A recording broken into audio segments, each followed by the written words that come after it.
अस्सलाम वालेकुम, आप देख रही हैं बोल न्यूज़। मैं हूँ शुमाइला अरशद। हेडलाइंस आपने देखी। बुलेटिन के आगाज़ में सबसे पहले खबर ये है कि ईरान ने मज़ीद 20 पाकिस्तानी जहाज़ों को आबनाए हुर्मुज़ से गुजरने की इजाज़त दे दी है। नायब वज़ीर आज़म इसहाक डार ने एक्स पर तस्दीक कर दी है। लिखा कि अब रोज़ाना 2 पाकिस्तानी परचम बरदार जहाज़ आबनाए हुर्मुज़ से गुजरेंगे। इसहाक डार ने ईरान के मज़बत और तामीरी रवैये का खैर मकदम करते हुए कहा कि ईरानी हुकूमत का मज़बत ऐलान अमन की जानिब कदम है। बातचीत, सिफारतकारी और एतमाद साजी पर मबनी इक़दामात ही आगे बढ़ने का वाहिद रास्ता है। मशरिक़ वुस्ता को जंग से कैसे निकाला जाए, इलाकाई सलामती के लिए क्या किया जाए, बैनुल-अक़वामी मामले पर आज अहम बैठक लगेगी। तुर्क वज़ीर ख़ारजा हाकान फ़िदान और मिस्री वज़ीर ख़ारजा डॉक्टर बदर अब्दुल आती सरकारी दौरे पर इस्लामाबाद पहुँच गए। मुअज़्ज़िज़ मेहमानों का इस्लामाबाद में पुरतपाक इस्तकबाल किया गया। सऊदी, तुर्क और मिस्र के वज़राए ख़ारजा आज के इजलास में शिरकत करेंगे। 4 फरीकी वज़ारत इजलास की तैयारियां मुकम्मल कर ली गई हैं। इसहाक डार इजलास की सदारत करेंगे। इजलास में खित्ते में बढ़ती हुई कशीदगी को कम करने, मशरिक़ वुस्ता में अमन के फ़रोग़ और इलाकाई ताउन को मज़बूत बनाने पर तफसीली गुफ्तगू की जाएगी। इस मौके पर वफूद की वज़ीर आज़म शहबाज शरीफ से भी मुलाकात मुतवक्के है। ये पेशरफ्त रियाज़ में मुनक़्क़िदा मुशावरती इजलास के बाद सामने आई।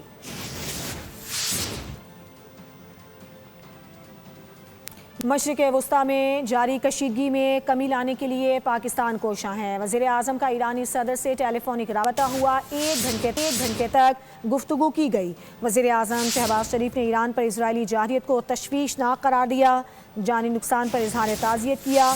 अमन मुज़ाकरात से मुताल्लिक़ काविशों से भी आगाह किया। खित्ते में अमन इस्तेहकाम के फ़रोग़ के लिए तामीरी किरदार जारी रखने के अज़्म का इजहार किया।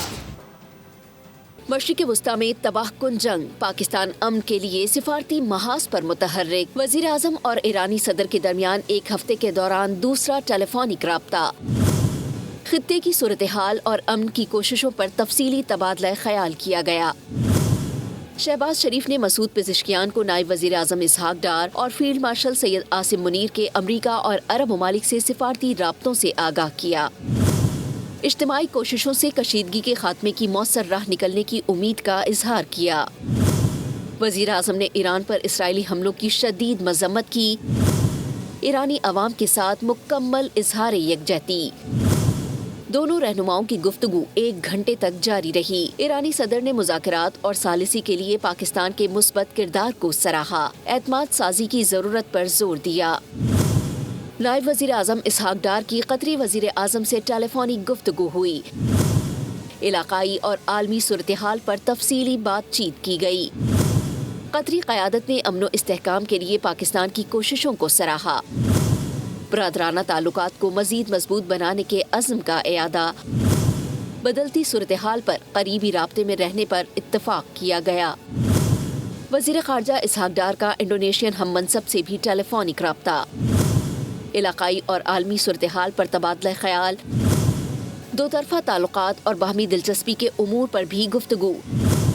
मशरिक़ वुस्ता में फ़ौरी अमन इस्तेहकाम की बहाली पर जोर दिया। ईरान और उसके इत्तेहादी इजराइल पर कहर बनकर टूट पड़े। हिजबुल्लाह के बाद हौसियों ने भी इजराइल पर मिसाइल दाग दिए। सेहूनी रियासत में एमरजेंसी नाफिज कर दी गई। ईरान ने एक बार फिर क्लस्टर मिसाइलों से हमला कर दिया। तल अवीव में ताज़ा हमलों में 1 शख्स हलाक और दर्जनों जख्मी हो गए हैं। उधर हिजबुल्लाह ने इजरायली जंगी तैयारा मार गिराने का दावा भी किया है।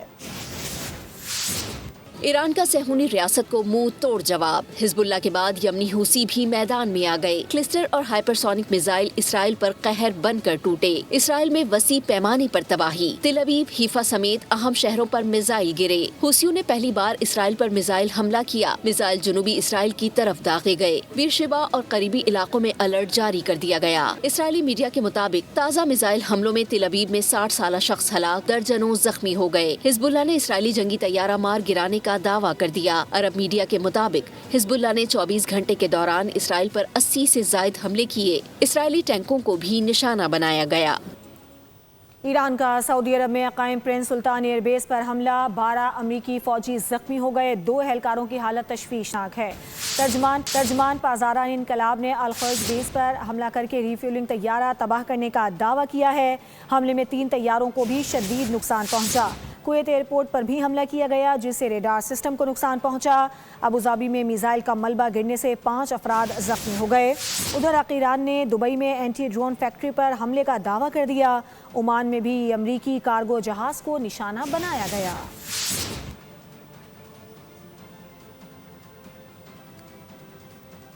ایران نے امریکہ کا ایک اور MQ-9 ڈرون طیارہ گرانے کا دعویٰ کر دیا ہے۔ پاسداران انقلاب نے طیارہ گرانے کی ویڈیو بھی جاری کر دی ہے۔ امریکی فوج پسپائی اختیار کر رہی ہے، اپنے اڈوں سے نکل کر بھاگ رہی ہے۔ خاتم الانبیاء ہیڈ کوارٹر کے ترجمان کا ویڈیو بیان کہا کہ یہ سب ایران کی طاقتور جوابی کارروائی کا نتیجہ ہے۔ خطے میں موجود امریکی دفاعی نظام ناکارہ ہو چکا۔ 400 سے زائد امریکی فوجی اڈوں سے نکل کر دبئی کے مختلف مقامات پر منتقل ہو گئے ہیں۔ خطے کے ممالک ترقی اور سلامتی چاہتے ہیں تو اپنی سرزمین ایران کے خلاف استعمال نہ ہونے دیں۔ ایرانی صدر نے خبردار کر دیا، بولے کہ اگر ایران کے بنیادی ڈھانچے یا اقتصادی مراکز کو نشانہ بنایا گیا تو بھرپور جواب دیا جائے گا۔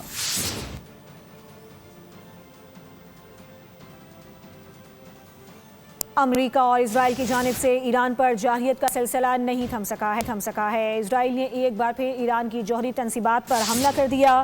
تہران میں science and technology university, Khondab heavy water complex, Ardakan میں یورینیم پروسیسنگ پلانٹ اور بوشہر نیوکلیئر پلانٹ کو نشانہ بنایا گیا۔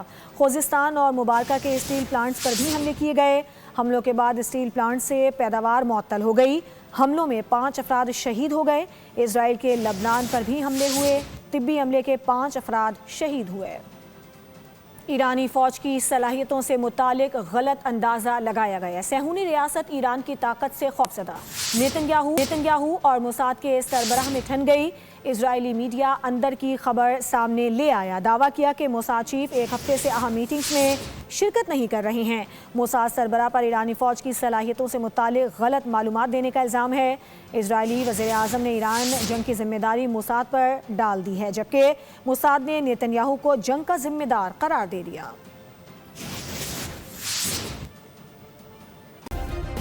سبسکرائب کریں اور بیل دبائیں تاکہ کوئی خبر رہ نہ جائے۔